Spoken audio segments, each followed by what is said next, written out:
Welcome, everybody, to the Advanced Selling Podcast, the longest-running sales training podcast history. My name is Bryan Neal.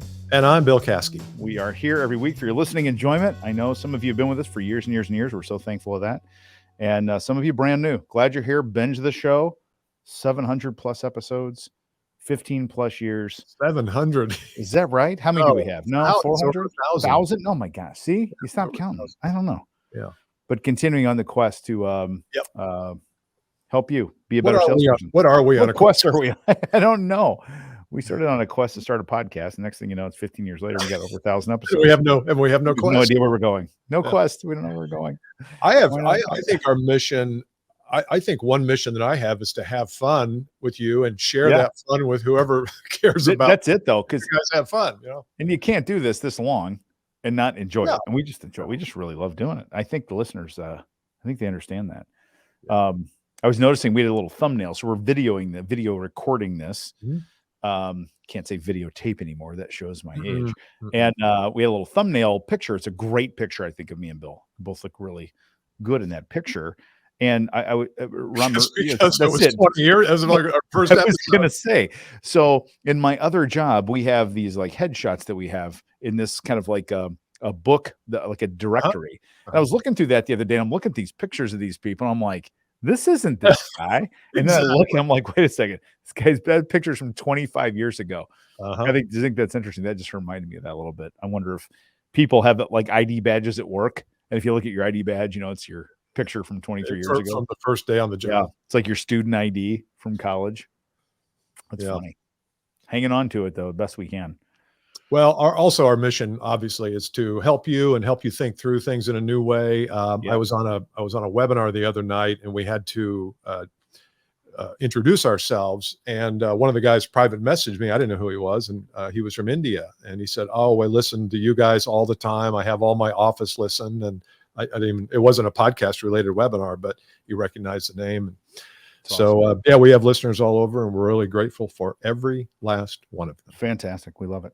We should say, we're going to talk. Today's topic is about a really important topic, very buzzy thing right now. It's come up a few times, a lot of things influencing this.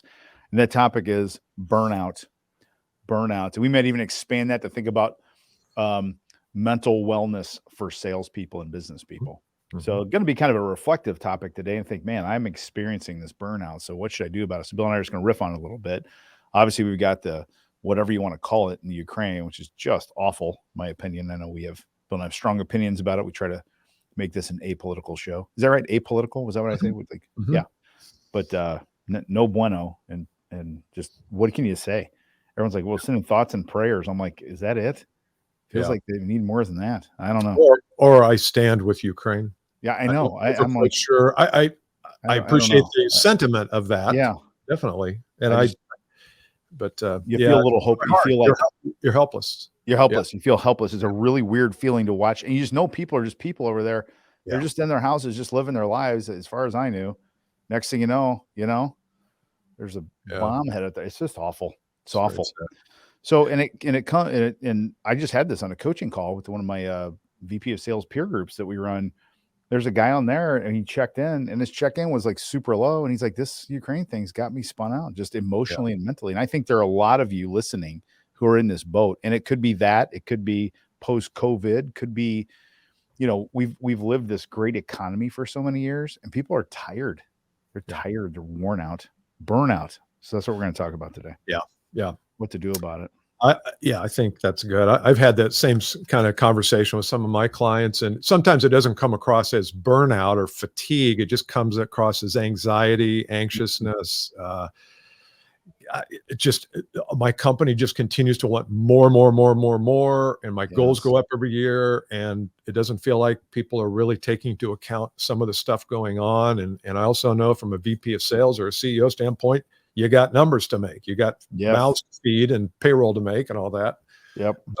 But I do think I think mental health, mental wellness, whatever you want to call it, is a big issue, not just for salespeople, for all of us, but since we focus on that niche is, one of the things that, like you said, it transcends everybody, no matter what you do. This applies to you.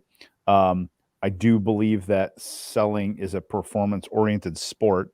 So when the Yep. pressure starts to cook, it tends to cook in the sales function maybe sooner or sometimes more than it cooks in other places, if you will. And that, Absolutely. it's not to absolve, I know manufacturing factories are slammed and restaurants are slammed, but sales teams, it's always there. There's always a little of that performance pressure, I think more Yeah. so than other places. So, And for a salesperson who needs to go out and communicate, whether it's Zoom or virtual or phone or face to face, you don't know what the person you're communicating with is feeling too. So if they're that's burned correct. out and blown up and Yes. their sentiments are depressed or whatever, you've got to deal with that too. So you may be fine, but you got to recognize that not everybody's fine. No. And if someone is fine, they're probably lying. It's Yeah. How you how doing? you doing? Great. We're doing awesome. I Fantastic. love this war stuff. Baloney. Oh, nothing like coming home and tuning into the 1200 section on the TV where all the news stations are, flipping back and forth. That was one of my first. Oh, yeah. I know we're not into tips yet, but No, let's go ahead. We can do it.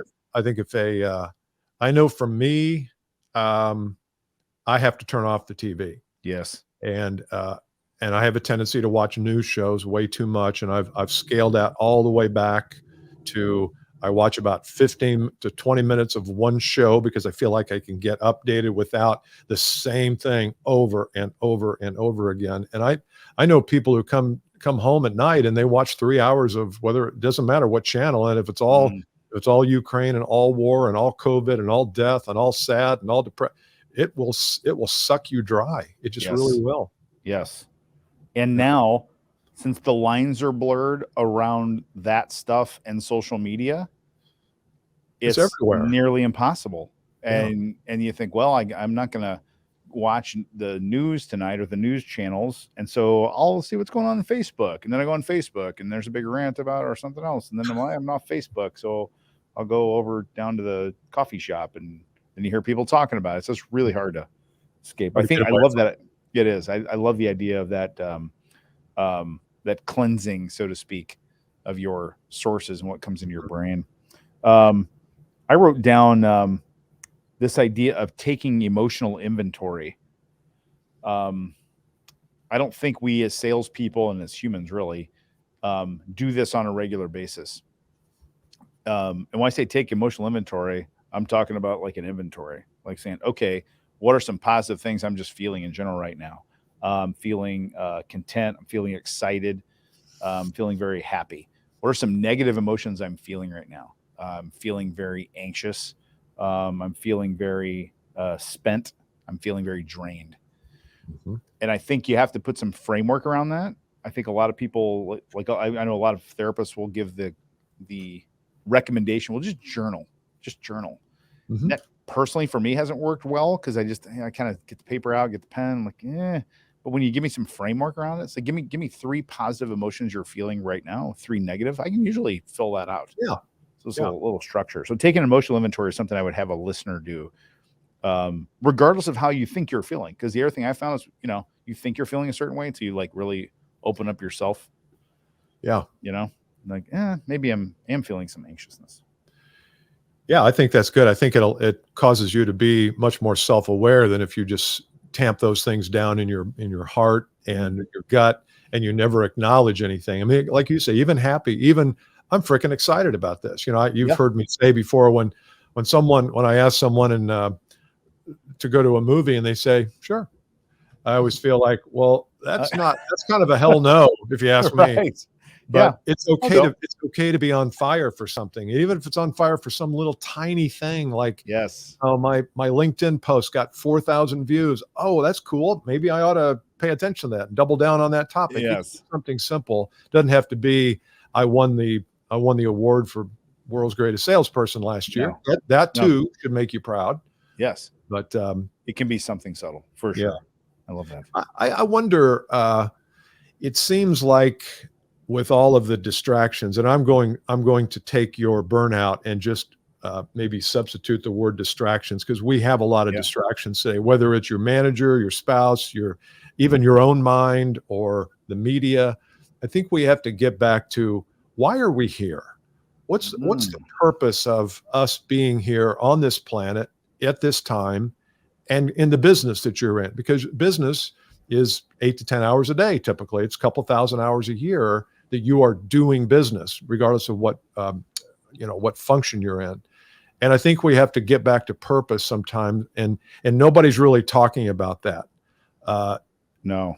And you wouldn't expect them to, because that's kind of a vague and squishy kind of thing. But what else would drive you but your purpose? When you go on a vacation and you're getting ready to drive to, Wisconsin, your purpose is get to Wisconsin in the best possible way. And so you map your journey and you know where your milestones are. But if you have no purpose, we're going to take our family vacation kids. We're just going to drive aimlessly for 6 hours. And you know what? We're going to pitch a tent where we land. Nobody's going to be for that. No, correct.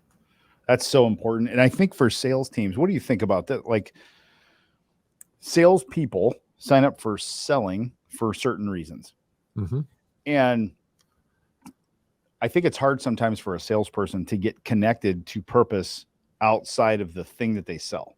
And I think sometimes that spins. What I mean by that, let's say I sell, got a listener of ours we know that sells chemical catalysts. Mm-hmm.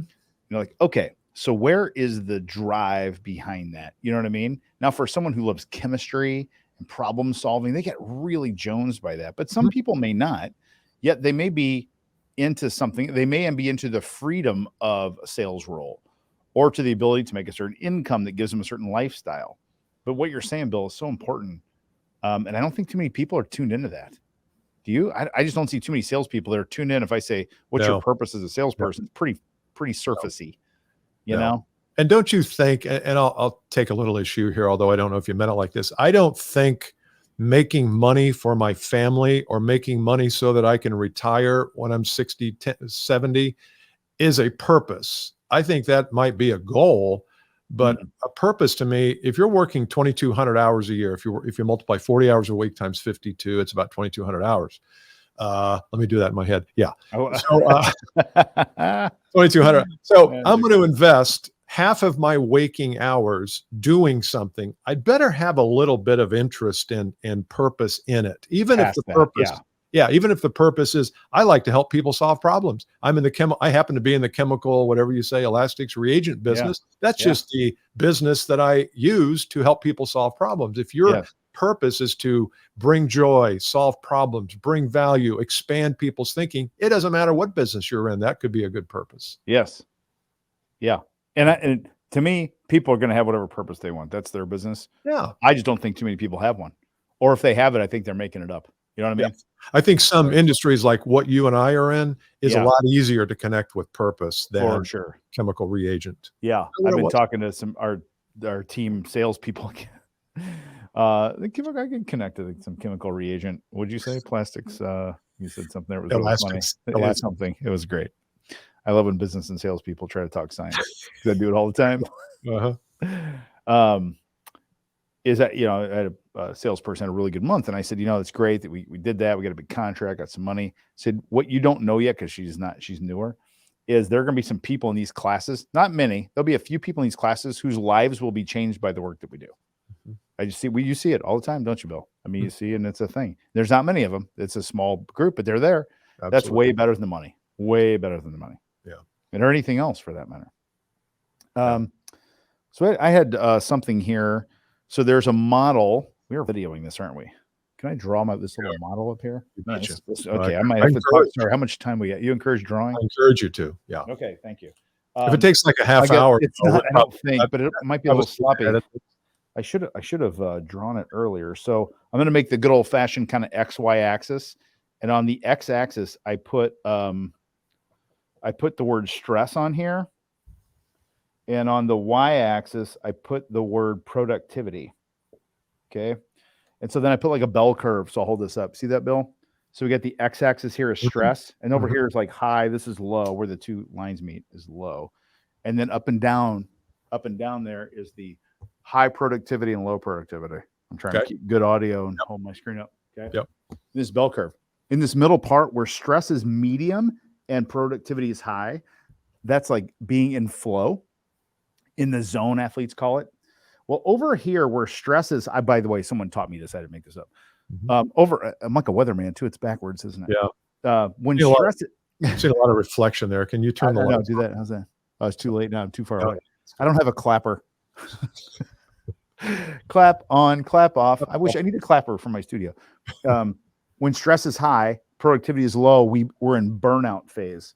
So this phase over here is burnout. That's what we're talking about over here. And then what burnout leads to is low productivity, low stress, which is rust phase over here. Mhm. And I learned this from a coach that I was using.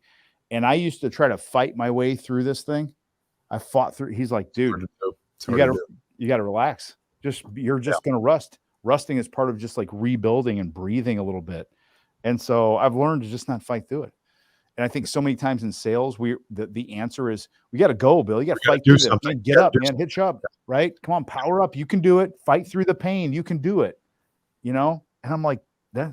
Yeah. What athlete who gets injured would the trainer ever tell? I know you've got ruptured ACL, but you just got to fight through. You got to come on, man. You got to get back in there. I mean, nobody would do that, especially not with an injury like that. Yeah. Now the player may decide to in the moment.